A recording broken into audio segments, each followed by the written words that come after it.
मित्रों, देश के अंदर कुछ लोगों के मन में कानून व्यवस्था के खिलाफ जहर भरा है, तो नॉर्वे जैसे देश में भारतीयों के प्रति रंग भेद का जहर भरा हुआ है। नॉर्वे के विषैले सांपों के अंदर से हमने डीएनए में जहर निकालने की शुरुआत की और इसी को देखकर एक स्वाभिमानी हिंदुस्तानी ने देश के आत्मसम्मान की आवाज उठाई है। नॉर्वे के पत्रकारों की नस्ल भेदी सोच के खिलाफ हमारा अभियान कैसे बढ़ता जा रहा है, यह आज आपको जानना चाहिए और आपको इसका हिस्सा बनना चाहिए, क्योंकि यह बात किसी एक व्यक्ति की नहीं है, यह बात पूरे देश की है। हालांकि देश के एक जिम्मेदार नागरिक ने नॉर्वे में स्थित भारतीय दूतावास को चिट्ठी लिखी है और इस मुद्दे पर नॉर्वे की सरकार से बात करने का आग्रह किया। मित्रों, यह चिट्ठी इसलिए लिखी गई है क्योंकि कार्टून बनाने वाले नॉर्वे के नस्ल भेदी पत्रकार ने कार्टून के रंगों के जरिए भी 140 करोड़ भारतीयों को अपमानित करने का प्रयास किया है। इसलिए आज हम कार्टून के जरिए रंग भेद दिखाने वाले, गोरा काला करने वाले सपेरे संपादक का डीएनए टेस्ट करेंगे। मित्रों, मार्टिन लूथर किंग जूनियर ने कहा था, मनुष्य का मूल्य उसकी चमड़ी के रंग से नहीं, उसके चरित्र से तय होना चाहिए। लेकिन आज भी 21वीं शताब्दी में नॉर्वे के निकृष्ट सोच वाले पत्रकार रंग से मनुष्य के बारे में विचार बना रहे हैं। घोर विकृत मानसिकता वाले जिस पत्रकार ने नॉर्वे के अखबार में प्रधानमंत्री नरेंद्र मोदी का कार्टून बनाया था, उसने वेशभूषा से लेकर कार्टून के रंगों तक में अपनी संकीर्ण मानसिकता दिखाई है। आज हम फिर से आपको वो कार्टून दिखा रहे हैं जो नॉर्वे के सबसे बड़े और वहां के तथा कथित प्रतिष्ठित अखबार ऑफ्टेन पोस्टन में छपा था। सबसे पहले आप कार्टून के रंगों को ध्यान से देखिए, कार्टून का रंग देखिए और समझिए। रंग देखिए आप, ये जानबूझकर किया गया है। वो जो नस्ल भेदी सोच है ना, वो रंग भेद वाली जो सोच है, जानबूझ करके ये दिखाने की सोच की गोरा और काला क्या है, वो सोच इस कार्टून में दिखती है। कार्टून में काला रंग भरा गया है, प्रधानमंत्री नरेंद्र मोदी का रंग काला दिखाया गया। मित्रों, इस मानसिकता को समझिए। इसका क्या मतलब है? इसका मतलब है कि पीएम मोदी नहीं, पूरे भारत का रंग काला है। 140 करोड़ भारतीयों को काला बताया गया है। यह कार्टून बनाने वालों की काली मानसिकता का प्रतिबिंब है। नॉर्वे के तथाकथित प्रतिष्ठित अखबार में छपा यह कार्टून उसके सपेरे संपादक की सड़ी हुई सोच का प्रतीक है। यह प्रेस की स्वतंत्रता में नंबर 1 बताए जाने वाले नॉर्वे की पत्रकारिता की नस्लवादी सोच का उदाहरण है। और यह भी जान लीजिए, यह सिर्फ नरेंद्र मोदी के रंग को काला दिखाने की बात नहीं है, बल्कि समूची भारतीयता पर मानसिक चोट है। इसलिए आज हम फिर से सवाल पूछना चाहते हैं कि क्या अब भी कुछ लोग नॉर्वे के पत्रकारों को अपना रोल मॉडल मानते हैं? क्या अब भी उन्हें बुरा नहीं लग रहा कि हमारे देश के प्रधानमंत्री पर रंग भेदी टिप्पणी की गई, या फिर वो अब भी वैचारिक विरोध के नशे में डूबे हुए हैं और सपेरे संपादक और जहरीले पत्रकारों का समर्थन कर रहे हैं? और फिर बता रहे हैं, ये बात सिर्फ और सिर्फ प्रधानमंत्री तक नहीं है, इसके जरिए वो भारत को टारगेट कर रहे हैं। 140 करोड़ भारतीय के रंगों को दिखाने की कोशिश कर रहे हैं, अपमानित करने की कोशिश कर रहे हैं। हालांकि वो नहीं जानते कि हम लोग रंग में विश्वास नहीं रखते हैं, हम कर्म में विश्वास रखते हैं। और कर्म किस तरीके से मनुष्य को उत्कृष्ट बनाता है, सर्वश्रेष्ठ बनाता है, ये भारतीयों ने हर कदम पर साबित किया है। मित्रों, अमेरिका के प्रसिद्ध अश्वेत मानवाधिकार नेता मैल्कम एक्स ने कहा था, यदि किसी इंसान को उसके रंग के कारण कमतर समझा जाए तो वो सभ्यता की हार है, लेकिन असभ्यता की पराकाष्ठा पर बैठकर पत्रकारिता करने वाले नॉर्वे के सपेरे संपादक यही कर रहे हैं और अपने जहरीले पत्रकारों से भी यही करवा रहे हैं। सबसे पहले हम आपको बताते हैं अपनी संकीर्ण सोच को कार्टून में उतारने वाला वो पत्रकार कौन है और वो नस्लीय मानसिकता की बीमारी से कितना अधिक पीड़ित है। मित्रों, उस कार्टूनिस्ट का नाम मार्विन हालेरकर है। 62 वर्षीय मार्विन पिछले 36 वर्षों से पत्रकारिता का दावा कर रहा है और कार्टून बना रहा है। अपने कार्टून में नस्लीय रंग भरने वाले मार्विन को नॉर्वे का सबसे प्रतिष्ठित पत्रकारिता पुरस्कार भी मिल चुका है। सोचिए, जिस देश में नस्लीय विचारों से भरे पत्रकार को सबसे प्रतिष्ठित पत्रकारिता पुरस्कार दिया जाता हो, वो देश फ्रीडम ऑफ स्पीच में नंबर 1 होने का दावा करता है। इस जहरीले कार्टूनिस्ट को जब पुरस्कार मिला था, तब उसने कहा था कि कार्टूनिस्ट सत्ता के खिलाफ अपनी बात रखने में मदद करते हैं। सोचिए, जो पत्रकार सत्ता को डीकंस्ट्रक्ट करने के नाम पर पुरस्कार जीतता है, वही जब दुनिया के सबसे बड़े लोकतंत्र के प्रधानमंत्री का कार्टून बनाता है तो उसमें नस्ल भेद का रंग भर देता है। कार्टून में वो न सिर्फ अपनी विकृत मानसिकता का रंग भरता है, बल्कि भारत के प्रधानमंत्री को, 140 करोड़ देशवासियों के प्रधानमंत्री को फटी पुरानी कुर्ता धोती पहनकर बैठा हुआ दिखाता है। फिर भी कार्टून में उन्हें सपेरे जैसा लुक दिया गया। क्यों? क्योंकि कार्टून बनाने वाले पत्रकार मार्विन की सोच गंदी है। नॉर्वे के तथाकथित प्रतिष्ठित अखबार ऑफ्टन पोस्टन में लेख लिखने वाले पत्रकार का नाम फ्रैंक रोजाविक है। अब हम आपको संकीर्णता से भरे इस जहरीले पत्रकार फ्रैंक रोजाविक के बारे में भी बताना चाहेंगे। फ्रैंक रोजाविक विदेशी मामलों का मुख्य समीक्षक है, यानी नॉर्वे के सबसे बड़े अखबार में विदेशी मामलों का सबसे बड़ा पत्रकार वही है। 61 वर्षीय फ्रैंक रोजाविक शुरुआती दौर में वामपंथी विचारधारा का वाहक रहा है। बाद में वो यूरोप की उस कथित ग्लोबल सोच का प्रचारक बन गया जिसे भारत की तरक्की हमेशा चुभती है।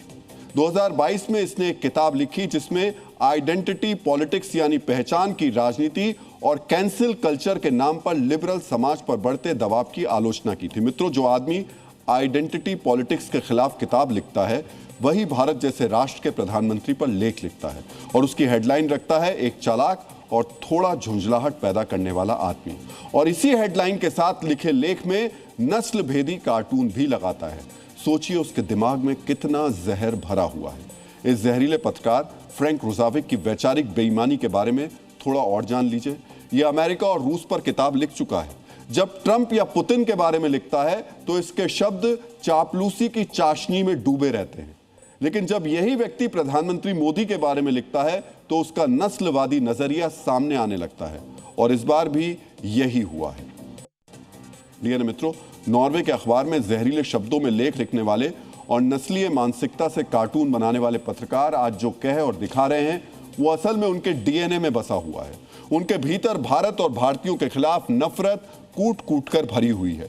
जब हम इतिहास के पन्ने पलटते हैं तब साफ दिखाई देता है कि आज नॉर्वे के पत्रकारों ने जो किया वैसी दूषित सोच यूरोप के लोगों में सदियों से मौजूद रही है। इन्हीं के पुरखों ने कभी दक्षिण अफ्रीका में महात्मा गांधी को अश्वेत होने के कारण ट्रेन से धक्का दिया था, कनाडा में रविन्द्रनाथ टैगोर के साथ अशिष्ट व्यवहार किया था और अपमानजनक सवाल पूछे थे। इनके ही वैचारिक साथियों ने कभी सुरक्षा प्रोटोकॉल के नाम पर अपमानजनक तरीके से गहन तलाशी ली तो कभी शिल्पा शेट्टी और शाहरुख खान के साथ अभद्रता की और आज अखबार में लिखकर कार्टून छापकर हमारे देश का अपमान कर रहे हैं। डियर मित्रों, वर्ष 1797 में चार्ल्स ग्रांट ने अपनी किताब में भारतीयों को, 1797 की बात बता रहे हैं, चार्ल्स ग्रांट ने भारतीयों को अपनी किताब में नैतिक रूप से भ्रष्ट बताया था। ये तब से सोच है इनकी। जेम्स मिल ने 1817 में एक किताब लिखी जिसमें उसने भारतीयों को पिछड़ा हुआ बताया था। भारतीय सभ्यता के खिलाफ दूषित विचार रखने वाला ये किताब वर्षों तक ब्रिटेन और यूरोप के लोगों के लिए भारत को समझने का माध्यम बनी रही। अब आप सोचिए, जो लोग ऐसी किताबें पढ़कर बड़े हुए हों, जिनके पुरखे अपने बच्चों को यही सिखाते और बताते रहे हों, वो क्या जानेंगे। दुर्भाग्य यह है कि आज की तारीख में जब पूरी दुनिया हथेली पर आ गई है तब भी कुछ लोग इसी संकीर्णता में जी रहे हैं। ऐसे लोगों के लिए हमारे यहाँ एक मुहावरा कहा जाता है, कुएं का मेंढक। लेकिन मित्रों, ये कुएं के मेंढक से ज्यादा कुएं के सांप हैं जो बेहद जहरीले हैं। ये अपना जहर लेखों और कार्टूनों के जरिए फैलाते हैं। ऐसे जहरीले पत्रकारों और सपेरे संपादकों को हमारे देश के कुछ कुंठित पत्रकारों की टोली भी अपना आदर्श मानती है, उनसे सीखना चाहती है और दूसरों को भी सिखाना चाहती है। ऐसे डिजाइनर पत्रकारों से आज हम फिर कहना चाहेंगे कि नॉर्वे के जहरीले पत्रकारों ने सिर्फ प्रधानमंत्री मोदी के कार्टून में नस्लवाद का रंग नहीं भरा है, बल्कि 140 करोड़ भारतीयों पर रंगभेदी टिप्पणी की है। उन्होंने देश का अपमान किया है। क्या अब भी आप अपने आत्मसम्मान पर चोट महसूस नहीं कर रहे हैं? अब भी अगर आप नहीं बोलेंगे तो फिर कब बोलेंगे? क्योंकि इस अपमान के खिलाफ देश का स्वाभिमानी नागरिक जाग चुका है। देश के स्वाभिमानी नागरिक BL टेकरीवाल ने नॉर्वे में भारतीय दूतावास को एक चिट्ठी लिखी है। इस चिट्ठी में BL टेकरीवाल साहब ने भारतीय मूल्यों के बारे में विस्तार से बताया है और भारतीय दूतावास के अधिकारियों से कहा है कि नॉर्वे के सपेरे संपादक ने जो अभद्रता की है उसके बारे में वो वहां की सरकार से बात करें। उन्होंने अपनी चिट्ठी में लिखा है कि भारत को किसी नस्लवादी कार्टून से नहीं बल्कि उसके लोकतांत्रिक चरित्र, सभ्यगत गहराई और वैश्विक योगदान से समझना चाहिए। प्रधानमंत्री नरेंद्र मोदी पर बना अपमानजनक चित्र केवल एक व्यक्ति का अपमान नहीं है, बल्कि 140 करोड़ भारतीयों की लोकतांत्रिक पसंद और भारत की बढ़ती वैश्विक प्रतिष्ठा को नीचा दिखाने की कोशिश है। जिस तरह हमने कल डीएनए में बताया था, भारत विज्ञान और टेक्नोलॉजी की दुनिया में किस तरह आगे बढ़ रहा है, उसी आधार पर टेकरीवाल साहब ने सवाल उठाया कि नॉर्वे कैसे भूल गया कि हम सांप सपेरे की छवि से बहुत आगे निकल चुके हैं और आज माउस चलाने में दुनिया का नेतृत्व कर रहे हैं। उन्होंने अपनी चिट्ठी में यह भी लिखा कि भारत की ताकत उसकी विविधता है, कमजोरी नहीं है। और आखिर में उन्होंने नस्लवादी व्यंग्य का जवाब नफरत से नहीं बल्कि तथ्यों से देने की बात कही है। जाहिर है, जिसके पास तर्क और तथ्य नहीं होते और जो संकीर्णता से भरे होते हैं, वही नस्लवाद की भाषा बोलते हैं। भारत के पास तर्क भी है, तथ्य भी हैं और यह भी सत्य है कि जिस नॉर्वे के जहरीले पत्रकार ने भारत का अपमान करने की कोशिश की, उसी देश की सरकार भारत में 100 अरब डॉलर निवेश करने के लिए तैयार है। अब हम आपको सुनाते हैं टेकरीवाल साहब ने क्या कहा है। हमने रात को टीवी पे डीएनए में देखा, राहुल जी सिन्हा इसके बारे में बता रहे थे, तो हमको बहुत दुख हुआ। भारत जैसा देश पूरे विश्व में नहीं है, इसलिए जो इस भारत के बारे में आज जब भारत उभर रहा है और तीसरी महाशक्ति के रूप में सामने आ रहा है, तब इस तरह की बातें लिखना हमें बहुत दुख हुआ। तो हमने रात को सोच लिया था कि इंडियन एम्बेसडर को वहाँ लिखना है ताकि इसको वो काउंटर कर सके। सुना आपने, ये एक आत्मसम्मान से भरे स्वाभिमानी भारतीय नागरिक की आवाज है। बीएल टेकरीवाल साहब पेशे से चार्टर्ड अकाउंटेंट हैं, लेकिन उससे पहले वो भारतीय हैं। उन्होंने अपना कर्तव्य निभाया। अब सवाल यह है, क्या वो अकेले लड़ेंगे या उनके साथ आप भी खड़े होंगे? 140 करोड़ लोग खड़े होंगे, क्योंकि ध्यान रखिएगा, ये किसी एक व्यक्ति का अपमान नहीं है, ये पूरे देश का अपमान है। यहां बैठकर कुछ लोग जो समर्थन कर रहे हैं ना, वो भी देश का अपमान कर रहे हैं। मैं फिर से देश के डिजाइनर पत्रकारों से पूछना चाहता हूं, क्या अब वो अपनी वैचारिक कुंठा से बाहर निकलेंगे? क्या अब भी उनका खून नहीं खौल रहा, या फिर उनकी आंखों पर अब भी किसी पार्टी विशेष और नेता विशेष के वैचारिक विरोध की पट्टी बंधी हुई है? आपके हमारे 140 करोड़ देशवासियों के प्रधानमंत्री पर रंगभेदी टिप्पणी की गई, क्या आप अब भी उसी नॉर्वे पत्रकारिता के पक्ष में खड़े हैं? हम फिर से कह रहे हैं, हम लगातार आवाज उठा रहे हैं। एक व्यक्ति आगे आया है अभी, क्या हम सब इसमें शामिल होंगे? मित्रों, बराक ओबामा ने कहा था कि रंगभेद केवल शरीर को नहीं, समाज की आत्मा को भी घायल करता है। और जब तक आपको, देशवासियों को इस जख्म का एहसास नहीं होगा, जब तक मिलकर आवाज नहीं उठाएंगे, तब तक ऐसे ही रंगभेद का शिकार होना पड़ेगा। क्योंकि जहरीली और संकीर्ण सोच से ग्रसित कुछ पश्चिमी देशों को अब भी यह भ्रम है कि भारत बौद्धिक रूप से इतना संगठित और मुखर नहीं हुआ कि वो अपमान का करारा जवाब दे सके। ये ना, सच बोलिए और सच मानिए, बहुत अपमानित करने वाली बात है। 140 करोड़ भारतीय यहां बैठे हुए हैं।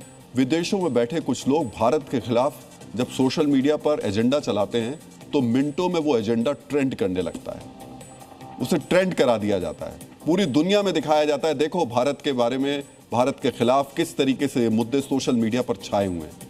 लेकिन आज भारत के खिलाफ ये जो एजेंडा रंगभेद का, नस्लभेद का किया गया, क्या उन तक ये आवाज 140 करोड़ भारतीयों के जरिए नहीं पहुंचनी चाहिए कि अगर आप ऐसा करेंगे तो जवाब ऐसा मिलेगा? और अगर ऐसा नहीं होता है, तो जिस नॉर्वे की अर्थव्यवस्था बड़े स्तर पर वैश्विक व्यापार और आर्थिक साझेदारियों पर निर्भर है, वो दुनिया की चौथी सबसे बड़ी अर्थव्यवस्था के लोकतांत्रिक तरीके से चुने गए प्रधानमंत्री पर रंगभेदी टिप्पणी करने का दुस्साहस कभी नहीं करेगा।